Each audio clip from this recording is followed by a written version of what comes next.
Assalamualaikum warahmatullahi wabarakatuh. Jumpa lagi di channel Rahmi Yuliani. Nah, pada video kali ini kita akan mulai pembelajaran lagi ya. Namun, bagi yang belum subscribe, bisa melakukan subscribe terlebih dahulu ya. Terima kasih. Nah, sebelum masuk ke video pembelajaran, Anda masih tetap semangat ya untuk memulai pembelajarannya. Pada hari ini kita akan melanjutkan untuk membahas mengenai teks laporan hasil observasi. Udah pada siap ya untuk menyimak videonya? Yuk mari kita pelajari. Pada pembahasan ini, kita akan melanjutkan untuk membahas mengenai aspek kebahasaan teks laporan hasil observasi. Yang pertama yaitu kalimat efektif. Ananda sudah pernah belajar belum waktu sekolah dasar apa itu kalimat efektif? Ya, kalimat efektif adalah kalimat yang sesuai dengan kaidah bahasa, baik ejaannya maupun tanda baca, sehingga mudah dipahami oleh pembaca ataupun pendengar. Bisa dipahami ya, jadi tidak ada pemborosan kata. Itu yang pertama. Yang kedua, di sini menggunakan huruf kapital. Huruf kapital dan huruf besar berbeda ya. Kalau huruf besar, huruf balok itu semuanya huruf besar.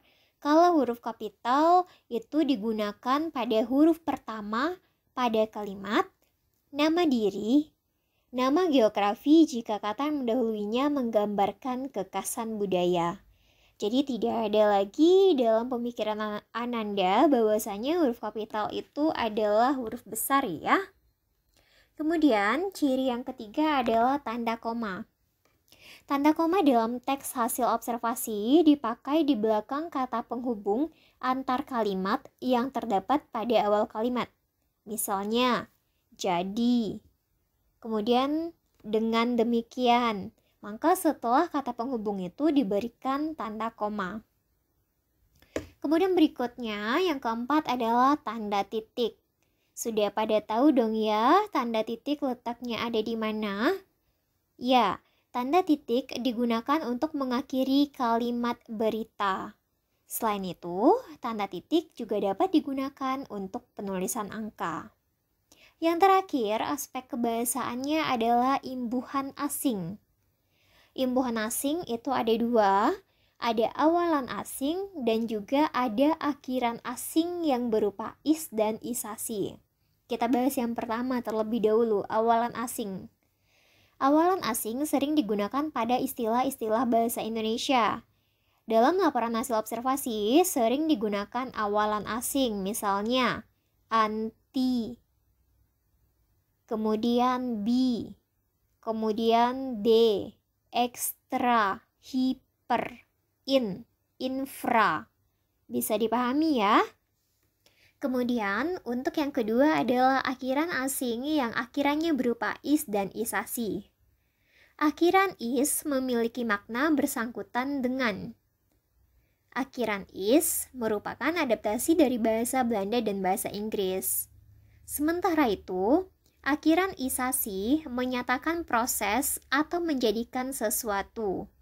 Akhiran isasi juga adaptasi dari bahasa Belanda dan bahasa Inggris ya. Contohnya, teknis, praktis, kronologis, spesialisasi, naturalisasi. Paham ya?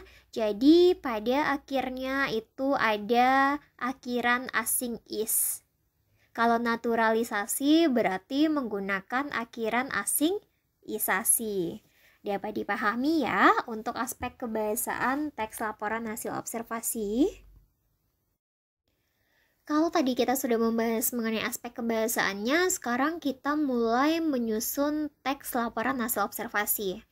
Di sini cukup mudah, hanya 4 langkah saja. Yang pertama adalah lakukan terlebih dahulu kegiatan observasi. Ananda bebas mau melakukan observasi terhadap apa saja yang akan diamati. Apakah itu berupa buku pengetahuan, ataupun Ananda pergi ke museum, ke tempat kebun binatang. Bebas ya, yang penting lakukan terlebih dahulu kegiatan observasi. Pada kegiatan ini contoh, Ananda ingin melakukan kegiatan observasi pada buku pengetahuan. Maka Anda harus menentukan terlebih dahulu tujuan dan fungsi kegiatan observasi ini apa. Kemudian catat data yang diperlukan dan menyesuaikannya dengan tujuan observasi. Yang ketiga, lakukan pengamatan terhadap objek itu. Yang keempat adalah catat hasil observasi. Itu yang harus dilakukan selama kegiatan observasi. Kalau sudah selesai, kita masuk yang kedua, yaitu buat kerangka teks hasil observasi. Tujuannya supaya apa? Agar hasil pengamatan dapat disampaikan dengan teratur. Jadi kalau sudah ada kerangka, gampang untuk mengembangkannya. Untuk kerangka, itu cukup ditulis dengan kalimat yang singkat dan padat saja ya. Langkah yang ketiga adalah baru mulai menyusun teks hasil observasi. Kerangka yang sudah ditulis tadi dikembangkan menjadi satu teks hasil observasi utuh. Yang terakhir adalah menyunting hasil teks observasi. Setelah dibuat kerangka, disusun, yang paling terakhir adalah disunting. Menuliskan teks hasil observasi perlu memperhatikan kebenaran struktur kalimat dan ketepatan penggunaan ejaan. Jadi, jika menemukan kesalahan pada saat kita menyunting hasil teks observasi, disinilah kita membenahi agar menjadi teks hasil observasi yang komunikatif dan efektif serta dapat dipahami oleh pembaca dan pendengar. Dapat dipahami ya?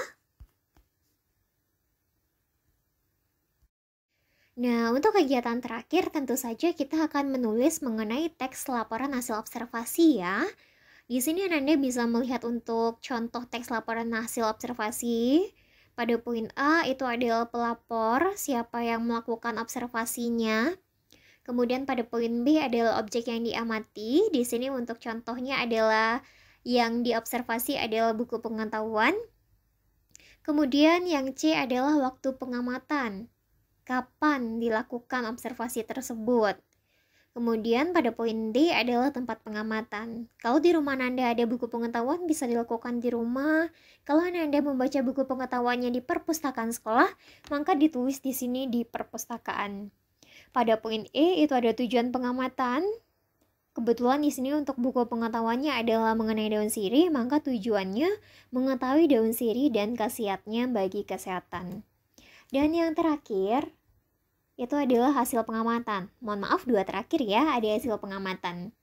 Pada hasil pengamatan, di situ harus ada definisi umum, harus ada deskripsi bagian, dan ada deskripsi manfaat. Baru yang terakhir, ini boleh ada, boleh tidak, yaitu berupa simpulan. Bisa dipraktekkan ya untuk membuat teks laporan hasil observasinya. Nah, sudah selesai ya pembelajaran kita mengenai teks laporan hasil observasi. Di sini, bagi yang belum paham, bisa bertanya pada kolom komentar ya. Jangan lupa untuk menyalakan tombol notifikasinya supaya tidak ketinggalan di video pembelajaran berikutnya ya. Tetap terus semangat belajar di rumah, jangan lupa untuk 3M, selalu mencuci tangan, menggunakan masker, dan menjaga jarak. Terima kasih. Wassalamualaikum warahmatullahi wabarakatuh.